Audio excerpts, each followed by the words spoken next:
Okay, everybody, here is number 5 on the week 7 quiz access for chapter 3. And well, let's just get to it. So they want us to prepare year-end adjusting entries for the M&R company as of December 31st. So we'll start with A. The M&R company provides $3,000 in services to customers in December. Those customers are expected to pay the company sometime in January following the company's year end. So we need to recognize this revenue we've earned, even though we're not going to get paid for it until the future. And so we're going to create a receivable called accounts receivable, and we're going to go ahead and record that revenue. What are we calling this? I think we're calling it service revenue, $3,000. This happens a lot in companies like attorneys. Right, they do work for people, and then they go ahead and just bill it at the end of the month and record it as a receivable until they actually get it. All right, wage expenses of $2,000 have been incurred but not paid as of December 31st.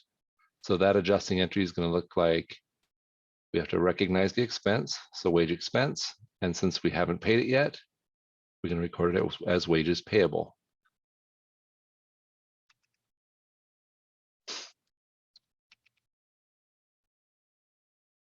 And when our company has a $6,000 bank loan that is incurred but not recorded 7% interest of $420 for the year, the company will pay the $420 interest in cash on January 2nd, following the company's year end. So again, we're recognizing this expense we've incurred, interest expense, and since we won't be paying it until the next fiscal year, we're going to record it as a liability for now, interest payable.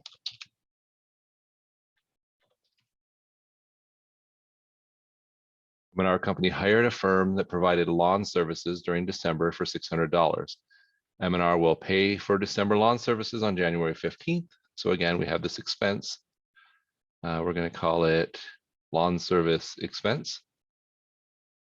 We've incurred it, but we haven't yet paid it and won't until the next fiscal year. So we're going to record it as a payable, lawn services payable.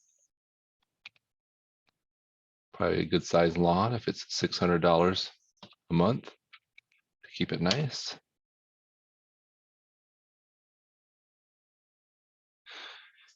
M&R company has earned $300 in interest revenue from investments for the year ended December 31st.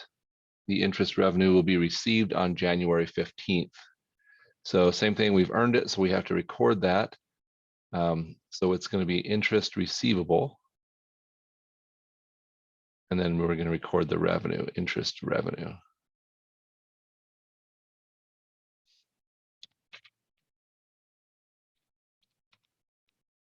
One more, salary expenses of $1,000 have been earned by supervisors, but not paid as of December 31st. So we have this expense we've incurred, salary expense. Because we haven't paid it, it's going to go down as a salary payable.